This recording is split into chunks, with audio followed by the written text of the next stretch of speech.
This is John Neal reporting for River City Sports. I'm here with me as Ooltewah's head coach, Mac Bryan. Coach, tell me a little bit about what y'all did this off week, how y'all are preparing for Cleveland, and how you feel this far into this week's preparation. Well, I feel pretty good this week. We practiced Tuesday, Wednesday, and Thursday last week. Gave them Monday and Friday off and had regular full-go practices. So we got some good work done, and I think preparation this week has been good. And Coach, I mean, you've been coaching for a while. I know Coach Crawford's been coaching for a while. What is a Cleveland team that's finally started to click on offense and got some people healthy, maybe have a couple concerns for y'all? What are they? Yeah, they're a great program. Coach does a great job, and the thing about it is they have got some people healthy. They fought through a lot of injuries, and getting those people back, make them a different football team. No different than us. If we'd had 2 or 3 of our key people hurt, we'd struggle as well. So, and the other thing that does though, get those people back, is they've had to fight through adversity as a team. That sometimes makes the team a lot stronger.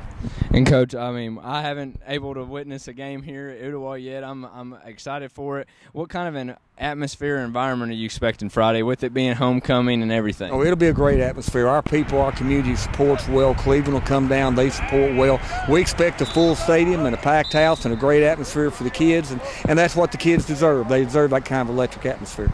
And Coach, I mean, I know you keep preaching, preparation every day, but give me some keys for this Friday's game in particular, Cleveland. I think it's no different than any other game. I think you got to do well in special teams and do the right things there. You've got to win the turnover battle, and then you've got to win the mental game as far as assignments, penalties, and things like that. It's no different one week to the next.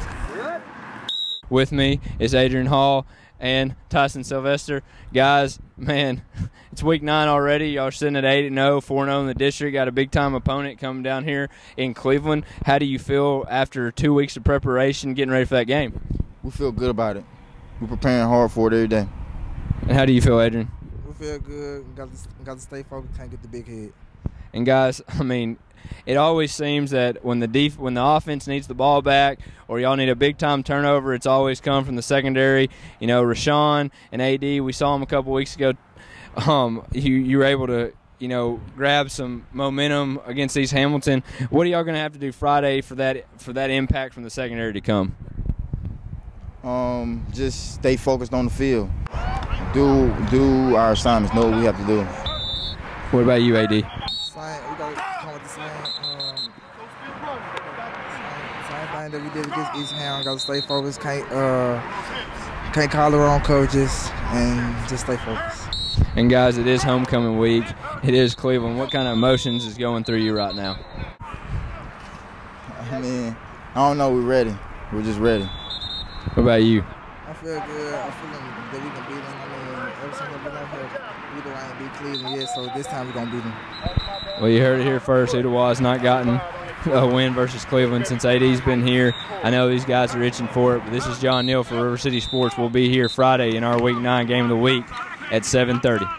This is John Neal for River City Sports reporting here at Ooltewah High School. With me are 2 standout safeties, A.J. Diggs and Rashawn Freeman, 2 really good juniors. Guys, it's homecoming week. It's Cleveland week. It's the district championship. What kind of emotions are you feeling right now, and what do y'all got to do in this game to get out with the W? Well, I just think we got to keep playing how we've been playing. And it's really not – homecoming really doesn't matter. We just worry about playing football on Friday. Just about football on Friday. A.J., swinging it over to you. How do you feel? I feel good. I think we need to come out fast. Let's get this W. And, A.J., you kind of jumped off the page this year as a junior. You've really solidified that starting position as safety. How do you feel about your play and the overall defensive play through 8 games? I feel pretty good about it. I couldn't do it without my D-line. Give me a good pass rush. Keep me over the top of balls. And Rashawn, had a really standout sophomore year. We've talked about you. You got people starting to look at you. How do you feel about your play and also that defensive play so far? I feel like we've been playing great. We knew into the season we came in a lot of experience. I think playing last year gave me a lot of experience and made me a lot better for this year. And, I just feel like the whole defense as a whole is great, and we all feed off each other. And, guys, talking a little bit about Cleveland, a little bit about what they got in T.J. Parker and Austin Massey and Raekwon Bunyan and Eric Goodwin. You just keep not rolling off names like you can here at Ooltewah.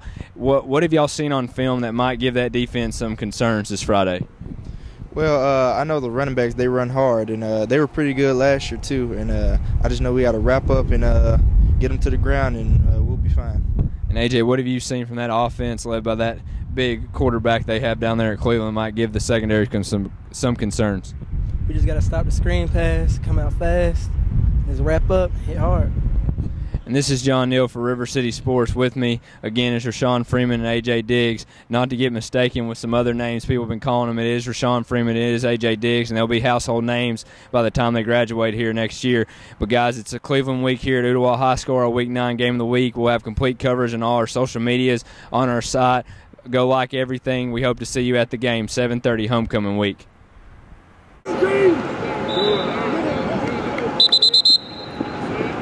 This is John Neal reporting for River City Sports.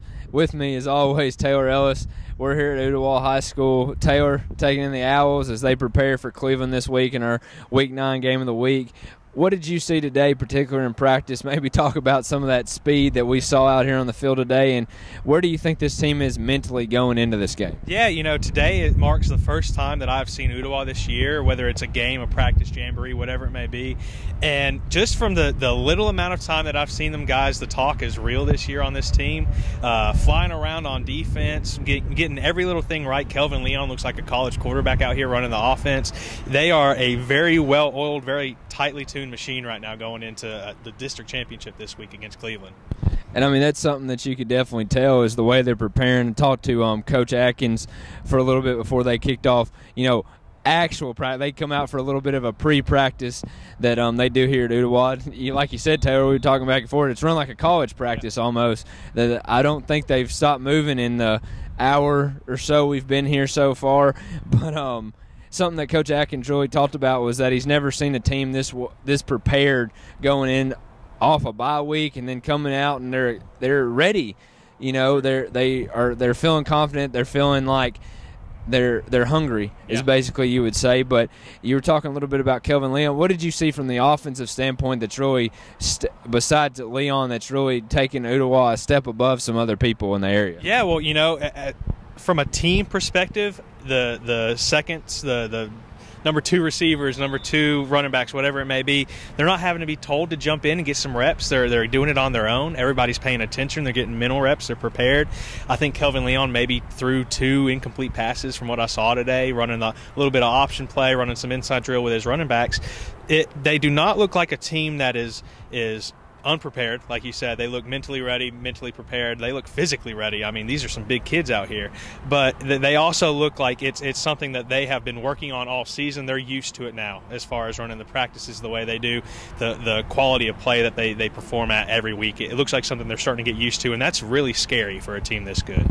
And Taylor, it's really nice to see whenever you see a team working on something that you're going to write about or be concerned with is that run game for Ooltewah that Kelvin Leon's been putting up godly numbers with both of his receivers, and some of those unsung receivers like a Peyton Oliver has really stepped up this year. But I think it's really going to be, in the trenches for Ooltewah, and I don't think they've been tested as much as you would like. A coach being in the ninth game of the season and them really getting a push, that's a good thing. Maybe the offensive line's holding up, or maybe they haven't seen that disruptive defensive line that they're going to face in a Cleveland. Coach Atkins really pointed that out today. What he did say is that, they're going to have to establish the run. Yeah. Otherwise, the pass is not going to be there. And I would like to see what Cleveland is doing defensively, how they're going to scheme around this. I think Eric Goodwin's going to be a real key for that defense for Cleveland, and also Ben Rick, who's the area's leading tackler at number 44 for the Cleveland Blue Raiders. But the one thing that I think that Ooltewah does better than a lot of teams in the area, you could say it's prior coaching experiences of all these coaches, is they scheme around their opponents. They run different formations and different things to put them in packages that they're going to be successful on Friday night. Did you see any unique packages or anything unique they were doing today here at practice? Well, not necessarily unique, but the pace at which they were doing some of the offensive plays. They've got a little segment here, maybe 2-3 minutes, and it's nonstop, play after play, left hash, right hash, going through almost like a hurry-up offense. really, you know, as like you asked, it's not necessarily packages, but it's Kelvin Leon in the offense getting the ball into their playmakers' hands, getting them in space against a very athletic Cleveland team here. And, you know, I've seen them earlier when they played McCallie, which maybe wasn't their best game, first game of the year, but they are starting to get into a rhythm here as well. And I think this is going to be a slugfest here, if you want to call it that, a very, very tough matchup coming up this Friday. And Taylor, that was something you already keyed on what I was about to ask you, man. You've been around me. You've been around. We've been doing this for a while now. So, but talk about the Cleveland offense. You know, Austin Massey's finally starting to click. That talent that everybody's been raving about is starting to show. T.J. Parker and those running backs are really starting to prove, and now he's got all his receivers healthy. Yeah.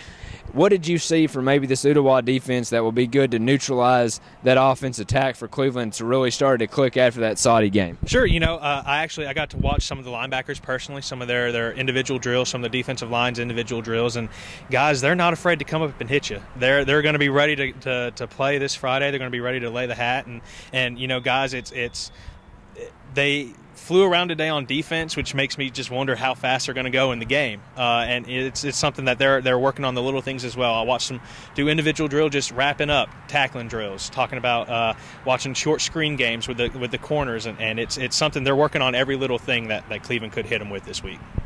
Well, Taylor, it's all good stuff, but we'll be here Friday night, 7:30 from Ooltewah High School, kicking off as the Ooltewah Owls take their undefeated record at 8-0 and 4-0 in the district against the Cleveland Blue Raiders, who are standing at 3-1 in the district and 5-4 overall. That 5A #1 seed is on the line for these Owls as well. They know that they're going to be playing for that and home field advantage throughout the playoffs, so this is something to keep in mind with the Owls dress on Friday night. But I'm John Neal. This is Taylor Ellis. We're the lead analysts here at River City Sports. Go follow us on all our social medias, and we hope to see you at the game.